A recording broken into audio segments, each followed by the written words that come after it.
My name is Aide Goodman, and I'm an author, columnist, and journalist. To support this YouTube channel, go to my Patreon link below. Subscribe to this channel. I'm not going to be everything to everybody, but I'll be myself and I'll be honest. So subscribe to this channel. Buy my 2 books, but her top secret emails, but her deleted emails. Check out the reviews on Amazon if you're bored this weekend. They're doing great. They're doing wonderfully on Amazon. And if you want to know everything there is to know about the Clinton email cybersecurity nightmare, buy them. It's the weekend. If you're bored, nothing better than to curl up to the latest Clinton email revelations. This is really, really interesting. And I just find this so amusing. Trump blasts NBC News. NBC News is so knowingly inaccurate with their reporting. The good news is that the people get it, which is really all that matters, not number one. So, this is like an hour ago. Already 19,000 likes and 4.3 thousand retweets. And I've been saying this for a long time. Donald Trump, President Trump, knows exactly how to not only manipulate the media, but how to outmaneuver a media that's overtly colluding with the Democratic Party. That doesn't mean I like Trump's policies. I don't want a wall or immigrant ban. I actually want to bring home our soldiers from wars. I want to bring home our soldiers. I want to end perpetual counterinsurgency wars.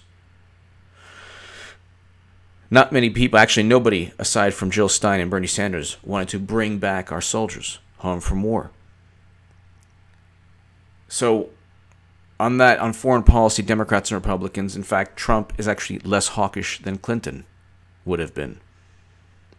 She's advised by Robert Kagan. She voted for the Iraq war. She's definitely pushes a neoconservative foreign policy.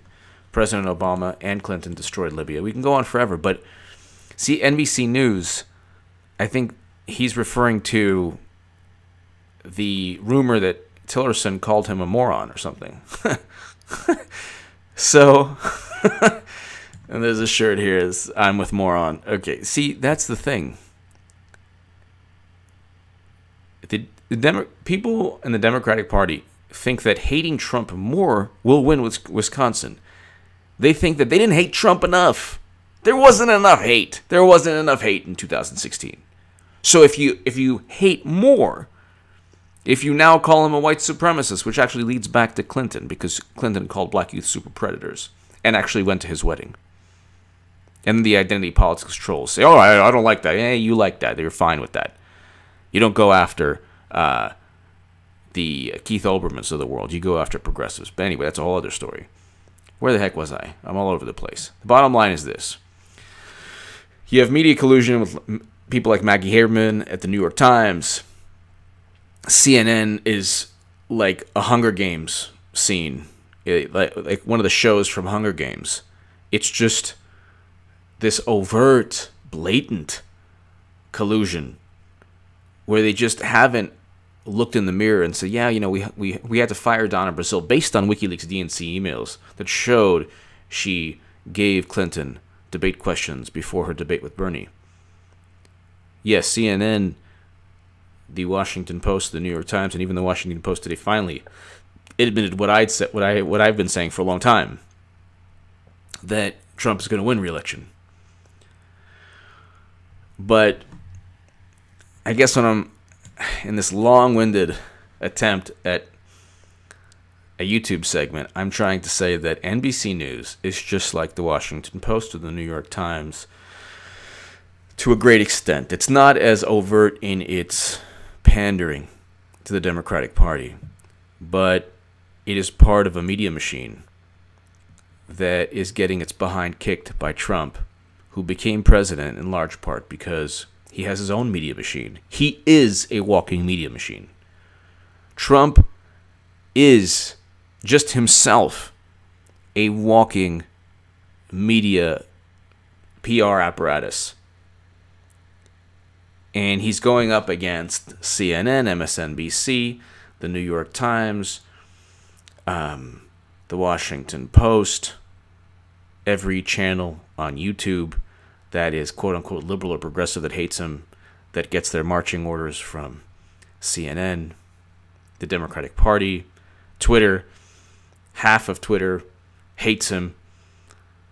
Social media, I'd say half of social media hates him.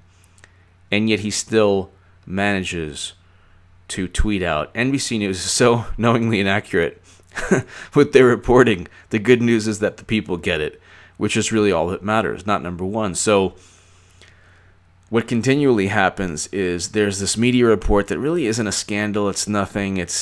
For example, it's a rumor because they're trying to duplicate what took place with WikiLeaks DNC and Podesta emails, but they still haven't figured out that, yeah, it's actually Clinton's own words and Podesta's own words.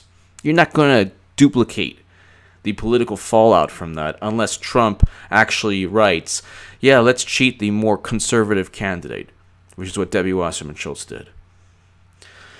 So unless you get that type of thing, and you then report, if you're NBC News, on Tillerson calling Trump a moron or whatever, it's just going to backfire because Trump, at the end of the day, is a walking media machine. And he hits back quickly and hard. Every time they go after him, he hits back hard. And he doesn't have the diplomacy or the nuance, or he is not the average DC politician, so he treats it like a street fight. Give me your thoughts below. Buy the 2 books, but her top secret emails, but her deleted emails. You will love. You will absolutely love book 3.